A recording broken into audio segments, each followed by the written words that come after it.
Hello, I'm Jake Tapper in Washington, where the State of our Union is praying for Sri Lanka. We have a lot of politics to get to this morning, including an interview with President Trump's attorney, Rudy Giuliani. But I want to begin with the horrific breaking news out of Sri Lanka, an island nation off the southern coast of India. There are at least 200 people who have been killed, 450 more injured this morning after 8 coordinated bombings across the country on this Easter Sunday. The explosions occurred at churches as worshipers attended Easter Mass. There were also bombings at 3 hotels popular with foreign tourists, and there are close to 30 foreigners among the dead, according to Sri Lankan officials who said there have been arrests made this morning regarding the bombings. President Trump responded to the attacks this morning in a tweet offering his condolences about the terrorist attacks and saying we stand ready to help. I want to go now to CNN International diplomatic editor Nick Robertson, who joins me with more. And Nick, what's the very latest?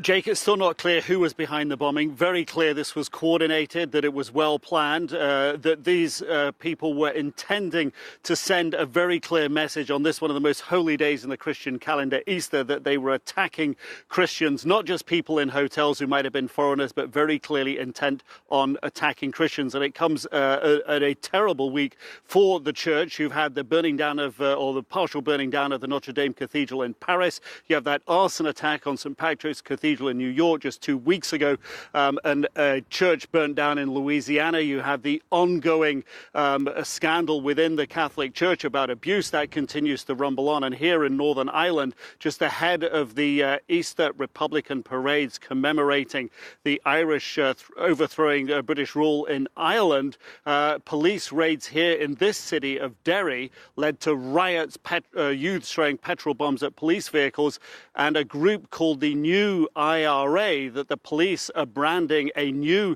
type of terrorists, a new brand, a new breed of terrorists, stepped out, fired shots, and killed a local aspiring journalist. This is a tough time for Christians and a tough time this week for the church. Jake?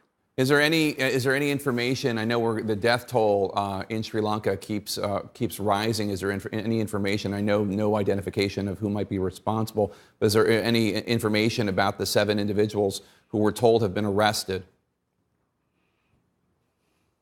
So far not. What we do know is during one of the raids for arrests, that the police, the special forces team, were seen to be targeted by a suicide bombing or a bomb that was left attached to a tripwire or something as they went into one of the premises that they were searching. So clearly this group knew that the police were going to come after them. The police had a pretty clear idea where they were, but precisely from the government who these people are.